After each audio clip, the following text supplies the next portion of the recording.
My name's Dave DeBow, founder of MoneyPartnerFormula.com, and this show is built for everyday real estate investors who are actively doing deals and looking to scale using other people's money. So if you're an active real estate investor and you want to get featured on this show to talk about your own real estate and capital raising experiences, then just go to daveinterviewsyou.com. Now let's get rolling with this episode, and remember to subscribe for daily interview content. All right, guys, welcome to Property Profits Podcast. I'm your host, Bryce Kaminsky, filling in for Dave Dubow. And if you've ever wondered how family business goes from single family to multifamily, tonight my guests, Aifor and Aitorv Mendez from AVM Brothers. They're gonna step in and tell us a little bit more about working together, as well as their aspirations for growing their business into the multifamily space. How's it going, guys? Good. Thank you, Bryce. Thank you for opportunity. Yeah, no problem. So the main question always is, what got you guys started? You know, like usually I have a brother and he started in real estate later than me. Was this something you guys thought together? Did you go and like sit down at a seminar or something, decide that, oh, we're starting this up, or where did that come from? Yeah, basically it started because when I work in, we're from Guelph, Ontario, Cambridge area, near Waterloo. So one of my co-worker was really big in real estate. He has lots of properties, and he's really a good friend of mine, and he introduced us to real estate. So that's when it started. So we've seen how he grew his portfolio, and we've seen how he go to places because of he have passive income coming in, and that's when me and my brother started. It's really a good side business because we're full-time. We work as engineers, so we have our full-time job. So we want something that will help us grow as professionally, like adding real estate passive income. Yeah, wealth instead of just income, because you guys are probably doing all right. If you're both working as engineers, you probably don't need the cash flow so much, but one day you hope that it's significant enough, I guess, to start traveling like your friend there. Yes. So what was the first acquisition? What was the first deal that you guys got into? How'd you get into that?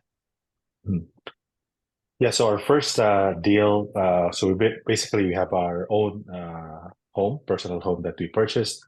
So now we've started to look into getting a single family rental property. So what we did was, we took some hill up from our current home, and we purchased our first single family rental property in Cambridge. So that was in 2017 and 2018. We got it closed, and that was the time where it started to pick up the real estate. So we purchased it right on time, and then from there, it appreciated a lot. And in 2020, just before COVID, we've added another portfolio in London. So it's another single family home that we purchased in London. And then after that, after a year, we purchased another one in Windsor.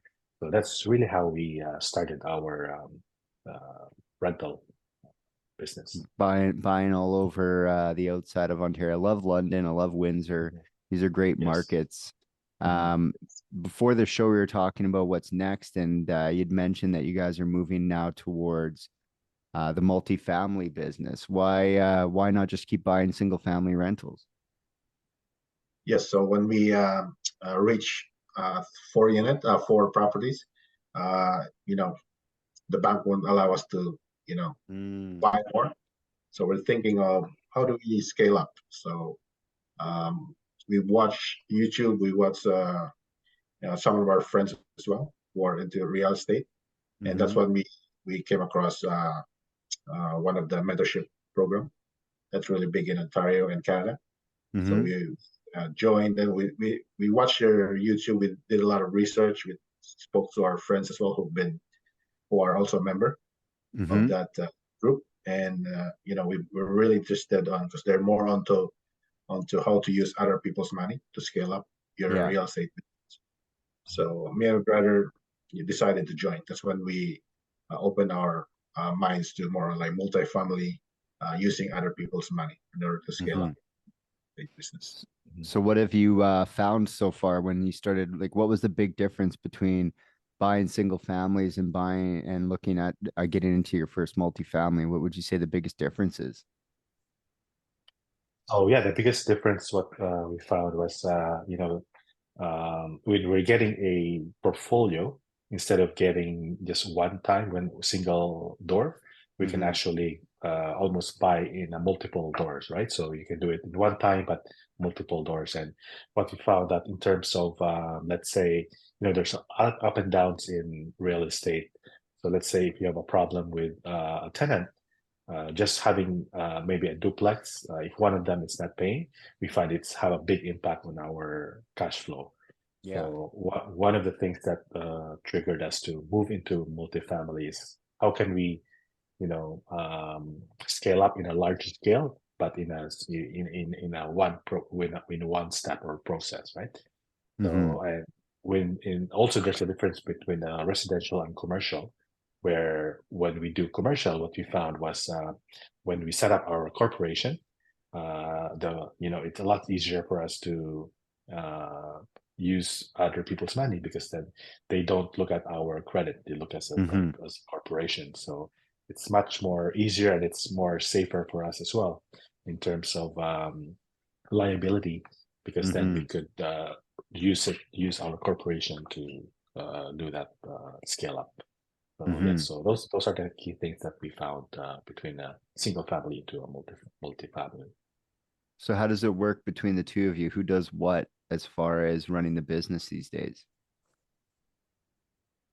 Yeah, for us, basically we just what we did is we itemize all the tasks that needs to be done, and then we just subdivide it. Also, we ask each other which one do you want to tackle, and then we just distribute the work for us. And yeah. Yeah, so no one's particularly on anything. It's whoever wants to do it and whatever has to get done. I like that. So when you guys are working in real estate, Robert Kiyosaki calls this the unfair advantage. What do you think comes easy to you guys that other people find difficult to do? Because that's I think there's there's the whole book is like some people find it that they're good at managing their time or managing the feeling of risk. What would you say has been helpful, because you have been investing outside of your market, so that that's a challenge most people never really take on. So what would you say is one of the keys to your success so far? So I think one of the key that we've learned is really networking with people. Learning. Once what we found was we were doing it on our own before, and then once we joined this network, we were able to meet different levels of realtors or investors. And not only as an investor, there's also like people who can provide you with lending opportunities, right? So and once we network with them, you actually learn a lot. So there's some processes, systems that you weren't aware of, but as soon as we connect with people, you establish a good relationship with them, and it makes it a lot easier to scale up and move forward. So yeah, it's really been a good and not only that, you gain new friends, right? You gain new friends, and then you expand your opportunities, not just in your area. Yeah. So with all the things that you guys have done so far, what would you say your biggest obstacle is these days?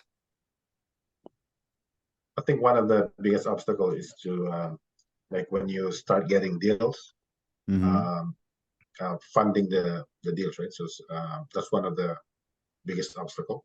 Second one is looking for the perfect deal, and you have to find this positive cash flowing, and it has also you need to consider the long term like appreciation as well. So today's market is very competitive, so there's a lot of opportunities out there, but you have to find it. You have to connect to the right people in order to find that perfect deal.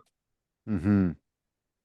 Yeah, it's almost like in today's market, you have to be hunting both at the same time. You know, you got to be hunting the deals, networking with the people, and also focusing on the capital, especially as you guys approach multifamily. That's going to be big capital. Now, are we talking about multifamily in places like London or Toronto? Where do you guys think you're going to end up finding what you're looking for? No, we've been looking at London area, St. Thomas, within the Mm-hmm. southwestern Ontario. Mm-hmm. And so that's one opportunity. We're also looking at New Brunswick area. Mm-hmm. It's as you know, New Brunswick, they're landlord friendly, Mm-hmm. and compared to the Ontario market, the Yeah, price not there per friendly. door is very low, right? Mm-hmm. As Mm-hmm. well as the third one is Alberta. So those are the three markets that we've been looking at. Yeah. So when you say multifamily, just so we all understand, are you talking like 4 units, 8 units, or are you trying to go bigger, 25, 50, 100 units? What is that? What's your ideal purchase? Yeah, right now our target right now is above like 20 plus units. Because as I mentioned, the more unit you have, the less risk and the more, like for example, do we have vacancy? For example, Mm-hmm. some areas have high vacancy rate. Mm-hmm. So if you have higher number of units, it will basically offset or carry those costs that you know. Yeah, you So can like secure the that's fact that, if you've got a couple empty units, it's not 100% empty like a single family, right? correct. So what are you guys doing to raise capital for these larger deals? Because that's going to be at least 7 figures of capital you're going to need. Yeah, so there's a lot of avenues that we're trying to strategize to get those funding. One is, as you're aware, we we are part of this community where you have both investors. There's a lot of lenders as well who are in that Mm-hmm. community. So that's where we usually, when we get a deal, we post it there, and we're looking for we present our portfolio, and then we get some look for lenders that platform. And aside from that, we also have like our friends and family who are also available to do some Mm-hmm. provide some lending opportunity. And of course, we have some our mortgage broker, and even they can provide us some leads as well. So we got to be very creative to find those lenders that can help us fund our deals. So Mm-hmm. what we discovered. There's actually a lot of lenders out there that are doing some private lending that you just have. That's why for us, networking is very important. Building relationship is very important, and that opens up a lot of opportunities for us to get those deals. Mm-hmm. Mhm. Yeah, because ultimately, there's always that saying, "Oh, your network is your net worth," but I no got it. more. It's probably most true in real estate because Mhm. people typically give deals to people they think are friends, or at least Mhm. have a friendly like connection. So you do have to really work with people, and the solo entrepreneur can only go so far. If you want to go far, go together. If you want to go fast, go on your own. But when you're looking at these larger multifamilies, you're going to need to bring a few people um, on board to finance these things. And I think one of the challenges, when raising capital is everyone wants their money to be in and out, in and out, in and out. Whereas large multifamily, probably parking some, if not all of the money into those things these days to Mhm. hopefully get it out in like 5 or 10 years. So a lot of people are like, oh, I don't want to lock my money in for 10 years. So what are you guys Mhm. doing to kind of navigate that main concern of like, I don't want to lock my money in for so long? What do you guys do?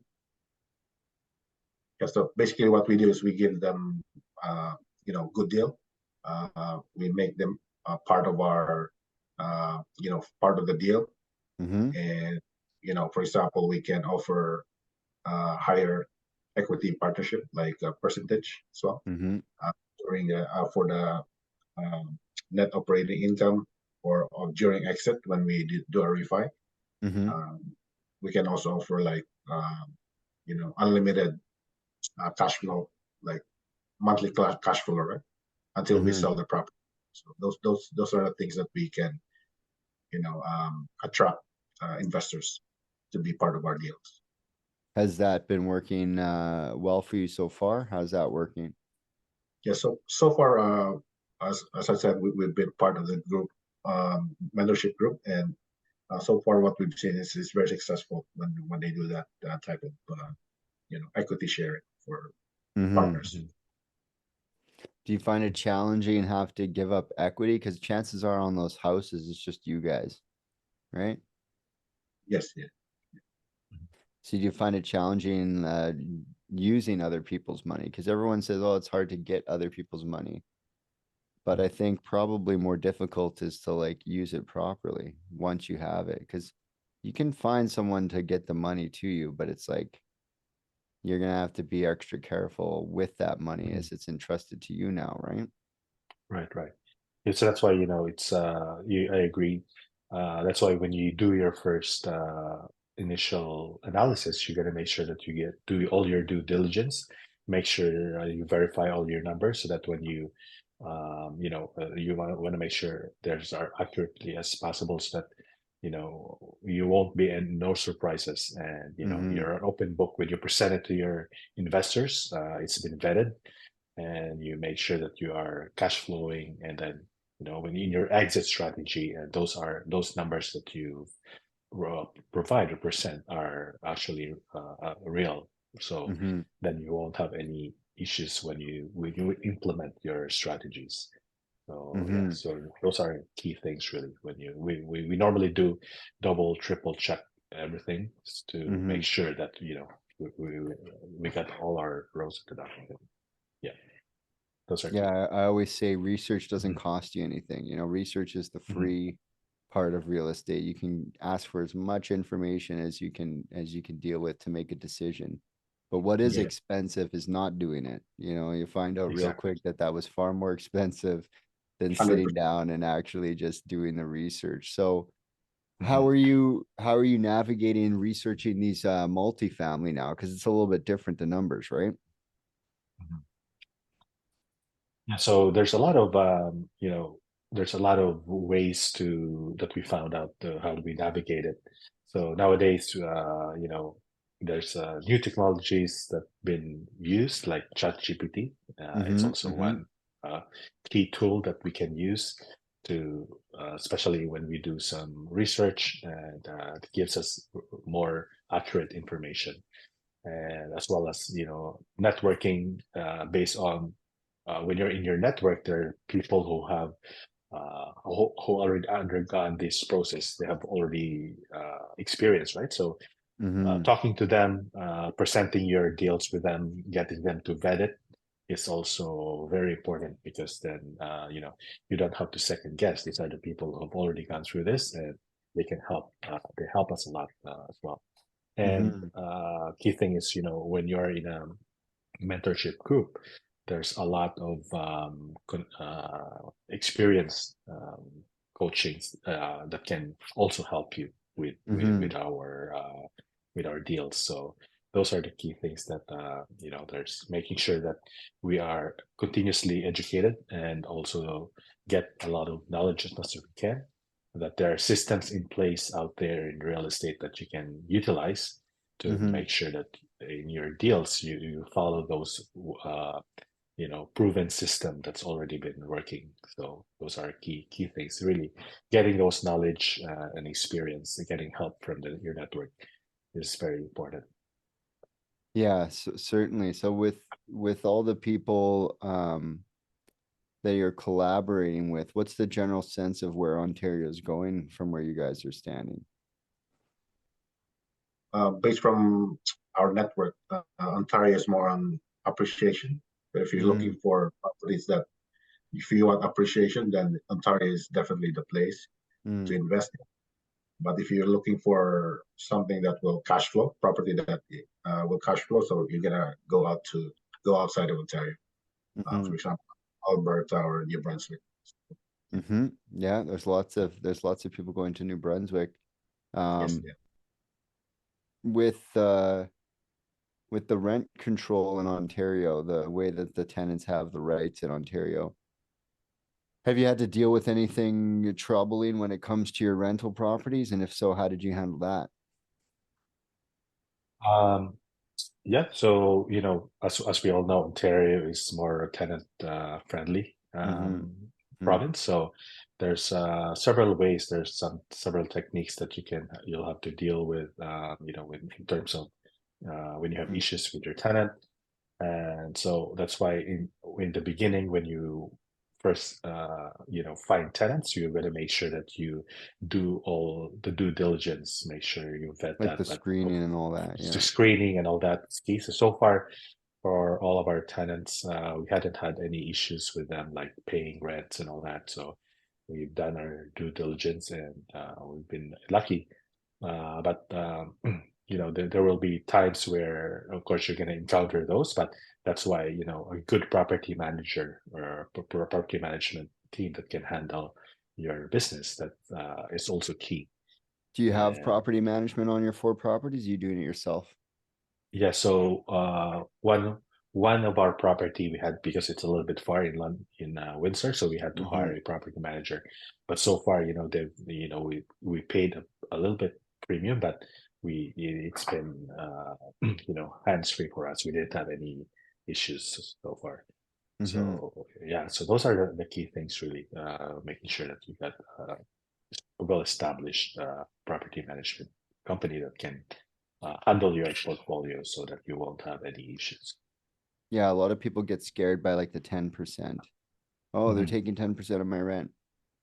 Exactly. But like they don't look at like what it costs to rent one bad tenant into your spot, right? One bad tenant could set you back like 15 grand. Or you keep it empty for 1 extra month, find the right tenant, make sure the property is secured, right? Right. And it's also on your peace of mind. Yeah, you worry free. So those are with that 10%, and you can write it off as well, those expenses. So it's been I would highly recommend to get really good property managers. Well, the property management's interesting because it takes only one person to like beat it up, but more so is that they understand how to navigate the system of tenant and landlord rules. You know, if I go down there and I start like even talking to them, I have no idea. So we have a property manager who has that sort of training to deal with the residential tenancies branch, and they win every time because they know the rules, and the people that are getting evicted or whatever typically don't. So, beyond the apartment block, what does the next, let's say, 5 years look like? What do you hope to accomplish over the next 5 years? Yeah, our main goal is to reach maybe 300 to 500 units for the next 5 years. And Mayor Brother is also doing fix and flip as well.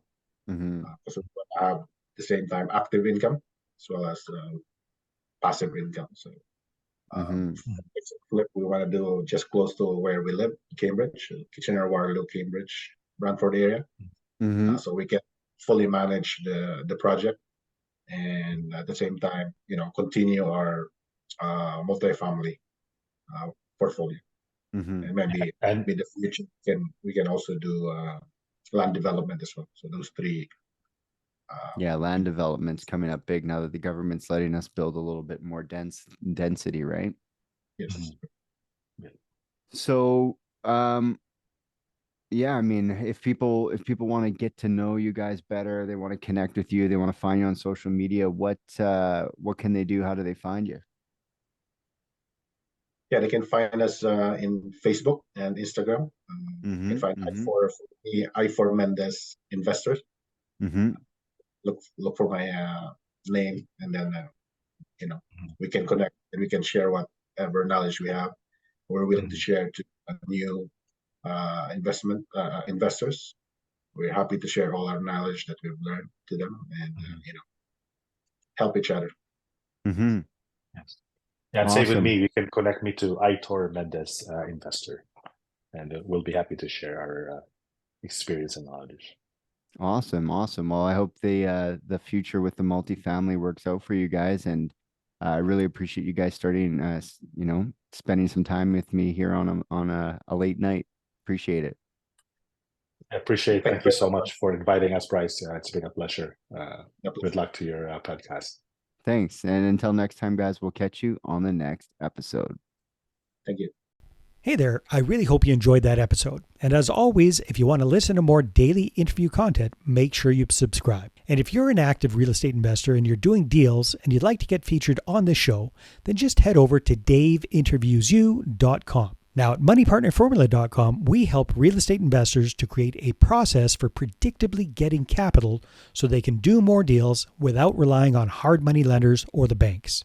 We do this by building them a private capital marketing system. Now, if you want help turning yourself into a big money capital attraction machine, then book a call with our team to see how we can help. Just visit moneypartnerformula.com to find out more.